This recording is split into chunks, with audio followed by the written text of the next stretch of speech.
দেখলেই জিভে জল চলে আসে মুরগির টুকটুকে লাল ঝোল। আমার প্রিয় ভিউয়ার্স, আসসালামু আলাইকুম। কেমন আছেন আপনারা সবাই? আশা করি মহান আল্লাহ তাআলার রহমতে আপনারা সবাই ভালো আছেন।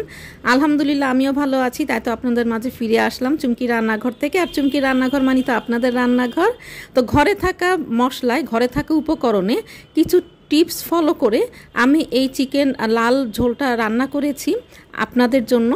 আর আপনারা এই রেসিপিটা যদি বাসায় ট্রাই করেন, তখন আপনাদের যে এতদিনের কমপ্লেন যে মুরগির মাংস রান্না করলে আগের মতো টেস্ট হয় না, সেটার একটা সমাধান দিতে পেরেছি। তো চলেন কিভাবে তৈরি করেছি আপনাদের সাথে শেয়ার করি। তো দেখতে পেরেছেন আমি এখানে তেল দিয়ে দিয়েছি, প্রায় 1 কাপের মতো তেল দিয়ে দিয়েছি। এখানে কিন্তু তেলের পরিমাণটা একটু বেশিই দিতে হবে। তেলটা গরম হয়ে গেলে আমি এখানে 1 চা চামচ ঘি দিয়ে দিয়েছি। ঘিটা কিন্তু আমাদের বাসায় অ্যাভেলেবেল থাকেই। তারপরে আমি এখানে দিয়ে দিব 1/4 কাপ পরিমাণ, এখানে আমি পেঁয়াজ বেরেস্তার জন্য দিয়ে দিব। তো 1/4 কাপ পরিমাণ বেরেস্তাটা আমি করে নিচ্ছি। আমাদের অনেকেরই ধারণা থাকে যে বেরেস্তা বেশি দিলে টেস্ট মানে তরকারির টেস্টটা অনেকগুণ বেড়ে যাবে, কিন্তু এরও কিন্তু একটা পরিমাণ আছে। পরিমাণের বাইরে কিন্তু কোনো কিছু দিলেই কিন্তু অনেক বেশি স্বাদ কখনোই হবে না। তো বেরেস্তাটা আমি তুলে নিচ্ছি। আর এই তেলের মধ্যে আমি দিয়ে দিচ্ছি হলো পেঁয়াজ, আর এখানে আছে 1 টেবিল চামচ পরিমাণ আদা বাটা, আর 1.5 চা চামচ পরিমাণ রসুন বাটা, আর বাকিটা কিন্তু পেঁয়াজ।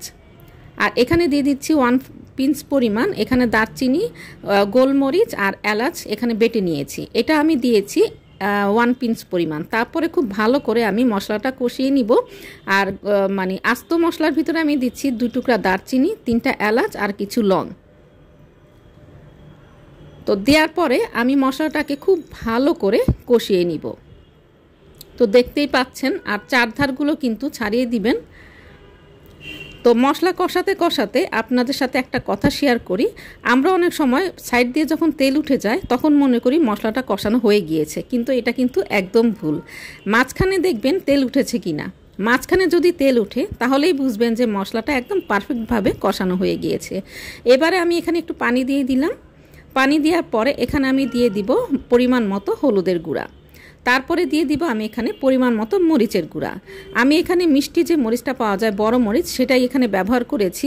আর এই মরিচটা এখন অ্যাভেলেবেল সবখানেই পাওয়া যায়। আপনারা ট্রাই করবেন এই মরিচটা ব্যবহার করতে। এই মরিচটার রং অনেক বেশি, কিন্তু ঝাল একদম কম।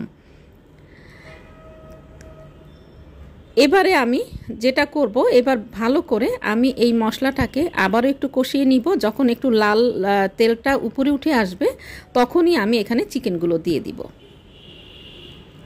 তো খুব ভালো করে নেড়ে চেড়ে নিচ্ছি। তো এই যে লাল তেলটা উঠে এসেছে, আর এই মুহূর্তে আমি দিয়ে দিচ্ছি পরিমাণ মতো লবণ। লবণটা মিশিয়ে নিলাম। এখন আমি চিকেনটা দিয়ে দিব। এখানে 1.5 কেজির উপরে একটা চিকেন আছে। এটা ব্রয়লার চিকেন ব্যবহার করেছি, আপনারা চাইলে দেশি চিকেনও ব্যবহার করতে পারেন। আর এখানে আমি আলু ব্যবহার করেছি। আলুটা আপনারা যারা পছন্দ করেন না তারা স্কিপ করে যেতে পারেন।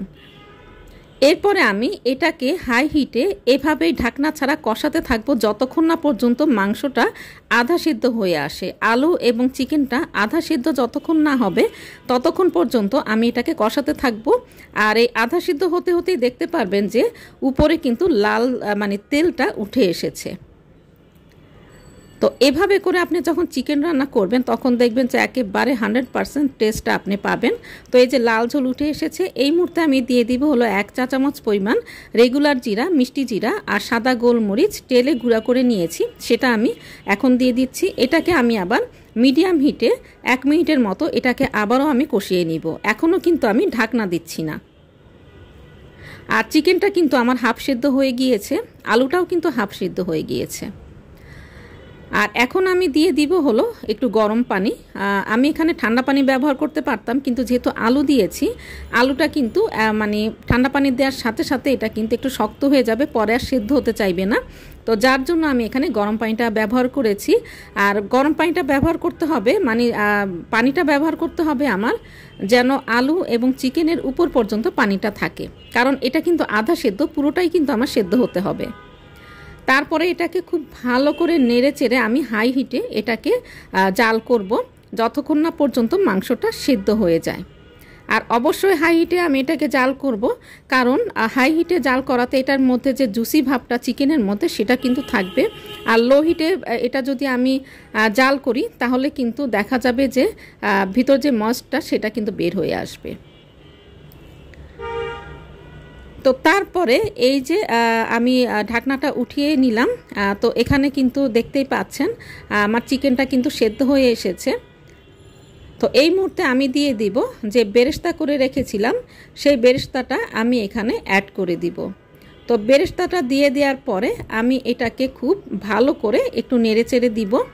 আর চুলার হিটটা কিন্তু এখন আমি মিডিয়াম থেকেও মানে হাই হিট থেকে একটু কমিয়ে দিব, মিডিয়াম থেকে একটু কম রাখবো। তারপরে আমি আবার এটাকে 1 মিনিট ঢাকা দিয়ে রাখবো। 1 মিনিটের বেশি না, তাহলে কিন্তু যে বেরেস্তা সেটার অ্যারোমাটা একদম চলে যাবে। এই মুহূর্তে আমি দিয়ে দিচ্ছি কাঁচামরিচ। কাঁচামরিচটা ছড়িয়ে দেওয়ার পরে চুলাটা বন্ধ করে এটাকে আমি স্ট্যান্ডিং টাইমে রেখে দিব প্রায় 10 থেকে 15 মিনিটের মতো। তারপরে এই যে পরিবেশন করে দিয়েছি, তো দেখতেই পাচ্ছেন কালারটা কতটা লোভনীয় হয়েছে। তো আশা করি আজকে আমার এই রেসিপিটা ভালো লেগেছে। আর ভালো লাগলে তো চুমকি রান্নাঘরের সার্থকতা। আর চুমকি রান্নাঘর মানে তো আপনাদের রান্নাঘর। মনের মাধুরী মিশিয়ে রান্না করবেন, নিজে খাবেন, প্রিয়জনকে খাওয়াবেন, আর এই টিপসগুলো ফলো করবেন, অবশ্যই আপনার চিকেনটা অনেক বেশি মজার হবে। আল্লাহ হাফেজ।